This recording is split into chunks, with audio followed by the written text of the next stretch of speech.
This is not my usual country scene for these videos, but bear with me for a few moments. It seems like an eternity really since we've been able to meet together in our churches, and yet it's only a few months that's gone by. And I wonder what you've been doing during lockdown. I've taken on a new role as a driving instructor. I don't get paid for it. In fact, it's costing me money. I have no training except for around 40 years of driving. And these driving lessons are for my younger daughter, who was taking lessons in Durham earlier this year until the world ground to a standstill. And she's doing okay. And I hope that these times in which we go out on the road together will help her to gain in confidence and help her when it comes to taking her driving test in the not too distant future. Do you remember the time that you started learning to drive? Or perhaps if you're a non-driver, you can imagine what it might be like. It's a wholly new experience at the beginning. You are not quite sure how you go about basic things.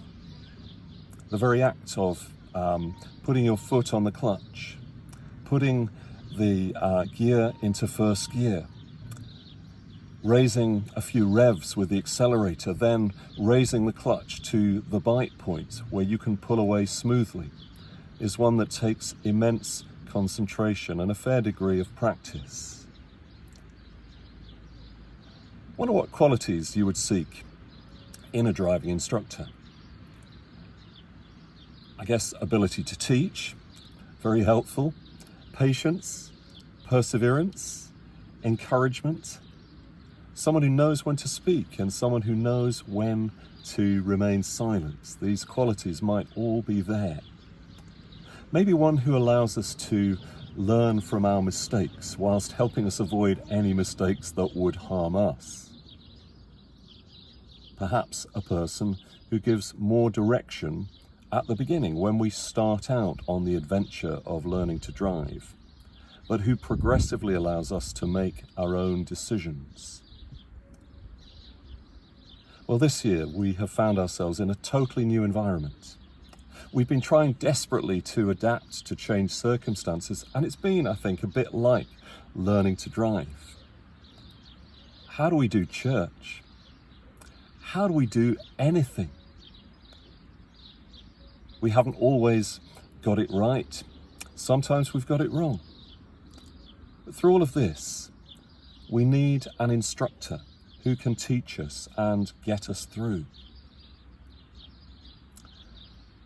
Now, Psalm 32 is set in the mouth of David and in the context of mistakes that he made, which, if you know anything about David, were many.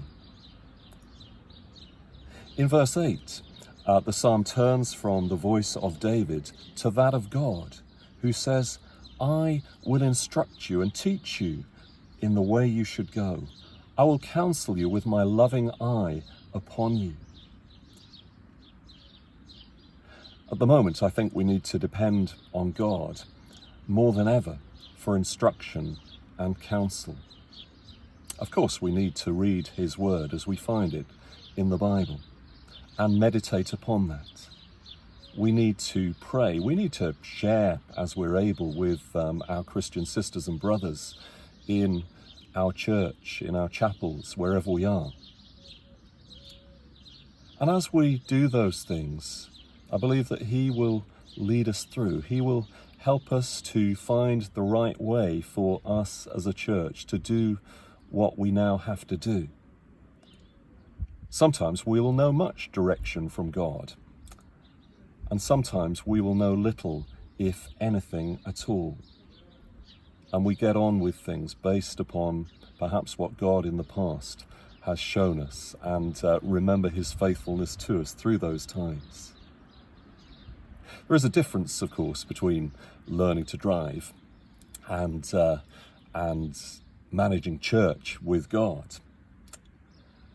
My daughter, I hope, will reach the point very soon when she no longer needs someone sitting next to her as she learns to drive. She will be able to go out on the roads on her own. But with God, He is always with us. He is before us and behind us, to our left and to our right, whenever and wherever we need Him.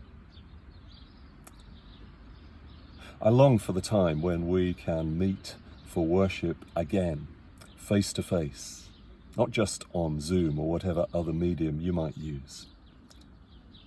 Remember, though, that God is with us always, His loving eye upon us, for He is love.